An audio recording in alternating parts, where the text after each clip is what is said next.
अस्सलाम वालेकुम। Improper integral के इस लेक्चर में हम डिरिचलेट थ्योरम का प्रूफ देखेंगे। तो पहले इसकी स्टेटमेंट देख लेते हैं। स्टेटमेंट ये है कि let g be a monotonic and bounded on this interval such that के इस फंक्शन की जो लिमिट है वो हमारे पास ज़ीरो के इक्वल है। If integral from a to lambda f of x d x is bounded, अगर ये हमारे पास एक और फंक्शन है जो कि इंटीग्रेबल है और ये हमारे पास जो है वो बाउंडेड है for all lambda greater than a, then इन दोनों फंक्शन का अगर मैं प्रोडक्ट लूँ तो ये जो इम्प्रॉपर इंटीग्रल है हमारे पास ये कन्वर्जेंट होता है। तो इसका हमने जो है वो प्रूफ देखना है। तो इसका प्रूफ करते हैं। अब देखें कि उसने हमें जो है वो दिया हुआ है कि ये जो फंक्शन है एफ हमारे पास ये बाउंडेड है।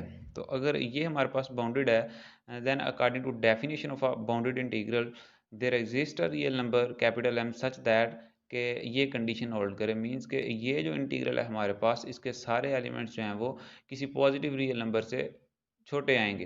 तो ये हमने डेफिनेशन यूज़ की है यहाँ पे बाउंडेड इंटीग्रल की, और ये कंडीशन होल्ड करेगी for all x greater than a. इस पॉइंट से, इस इंटरवल में से अगर कोई भी पॉइंट हम उठा लें जो कि ए से बड़ा हो तो उसके लिए ये कंडीशन होल्ड करेगी। अब हमें ये भी दिया हुआ है कि ये जो लिमिट है हमारे पास ये ज़ीरो के इक्वल है।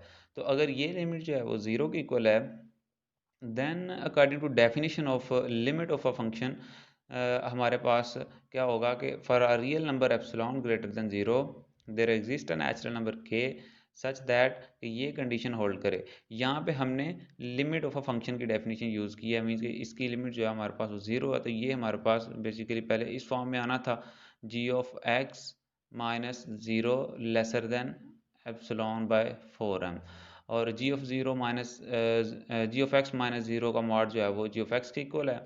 और ये हमारे पास जो है वो इस फॉर्म में आ जाएगा from the definition of limit of a function. और ये कंडीशन होल्ड करती है अगर हम इंटरवल का कोई भी पॉइंट चूज़ करें जो इस फिक्स नंबर से बड़ा हो। अब देखें, क्योंकि जी हमारे पास जो है वो मोनोटॉनिक और बाउंडेड है इंटरवल ए इन्फिनिटी के ऊपर, तो इसका मतलब है अगर ये मोनोटॉनिक और बाउंडेड है ए इन्फिनिटी के ऊपर, देन अगर हम जो है वो इसका कोई सब interval zeta dash zeta double dash choose करते हैं देन इसके ऊपर भी ये मोनोटॉनिक और बाउंडेड होगा।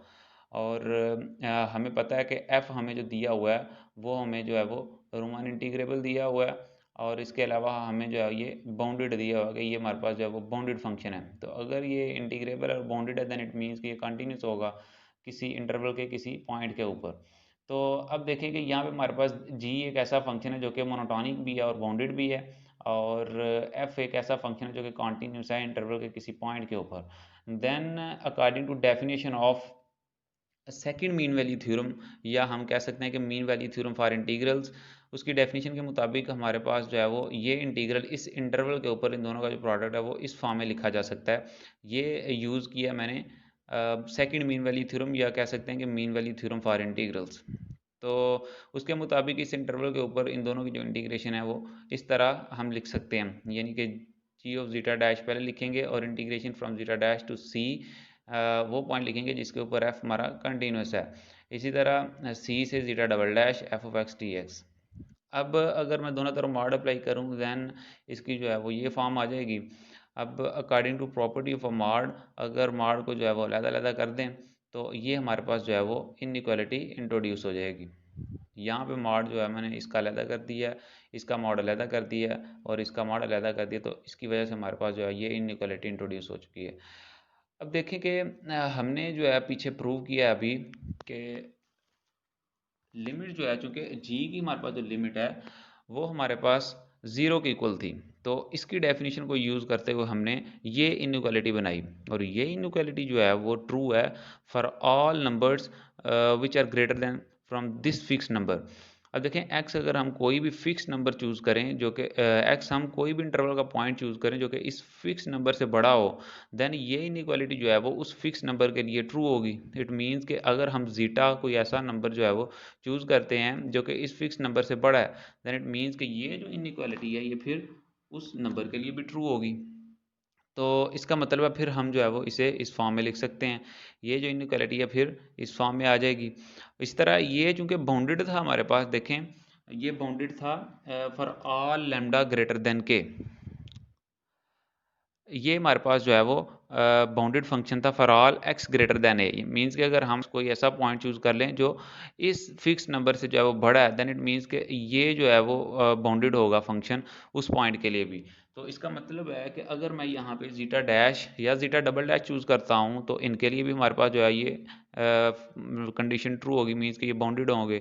तो अगर ये बाउंडेड हैं तो उनकी वजह से ये हमारे पास जो है वो इनइक्वालिटी आ गई यहाँ पे, और यहाँ पे मैंने वो इंसर्ट कर दिया 2m, चूँकि ये बाउंडेड है इसलिए मैंने जो है वो 2m लगाया। इसी तरह जो है वो अगर मैं जीटा डैश एक ऐसा नंबर चूज़ कर लेता हूँ जो कि हमारे पास जो है वो किसी फिक्स नंबर से बड़ा है, जैसे अभी मैंने पीछे दिखाया आपको कि अगर हम यहाँ पे ये जो x है कोई ऐसा नंबर चूज़ कर लें जो k से बड़ा है, तो इसी तरह पहले हमने जीटा डैश चूज़ किया, इसी तरह जीटा डबल डैश जो है वो कोई नंबर चूज़ कर लेते हैं जो कि इस फिक्स नंबर से बड़ा है, देन इट मीन्स कि ये इनइक्वालिटी इस जीटा डबल डैश के लिए भी जो है वो ट्रू होगी। तो अगर ये इनइक्वालिटी इसके लिए भी ट्रू है देन इट मीन्स कि हम इसे फिर इस फॉर्म में लिख सकते हैं। अब इनको जो सिंप्लीफाई करने के बाद मैंने जो है वो इस फॉर्म में लिख दिया, यानी कि ये एप्सिलॉन के इक्वल आ गया। अब देखें हमारे पास जो है वो फाइनली ये फॉर्म आ गई है। अब हमने जो है Cauchy's criteria for convergence of improper integral में पढ़ा था कि अगर ये जो दो लिमिट्स थी हमारे पास, ये लोअर लिमिट और अपर लिमिट थी, अगर हम ये कोई ऐसी लिमिट चूज़ करते हैं इंटरवल में से जो कि किसी फिक्स नंबर से बड़ी हैं, देन इसका मतलब है कि हमारे पास ये जो इम्प्रॉपर इंटीग्रल है और ये जो है वो मॉड इनका लेसर दैन एप्सिलॉन भी है, then according to Cauchy's criteria for convergence of improper integral ये जो इंटीग्रल है हमारे पास ये कन्वर्जेंट है। हमने जो है वो डेफिनेशन में देखा था कन्वर्जेंस ऑफ इम्प्रॉपर इंटीग्रल की। अगर आपको नहीं पता तो मैं एक दफ़ा फिर रिव्यू करवा देता हूँ। हमने लेक्चर नंबर 2 में गालबन देखा था, ये देखें हमने यहाँ पे देखा था कि अगर हम जो है यहाँ पे अपर और लोअर लिमिट कोई ऐसा नंबर चूज़ करते हैं जो कि किसी फिक्स नंबर से बड़े हैं, जो फिक्स नंबर से लिमिट जो है वो बड़ी हैं, देन इट मीन्स कि अगर ये जो है वो कंडीशन होल्ड करती है तो हमारे पास ये जो इम्प्रॉपर इंटीग्रल है वो एग्जिस्ट करता है।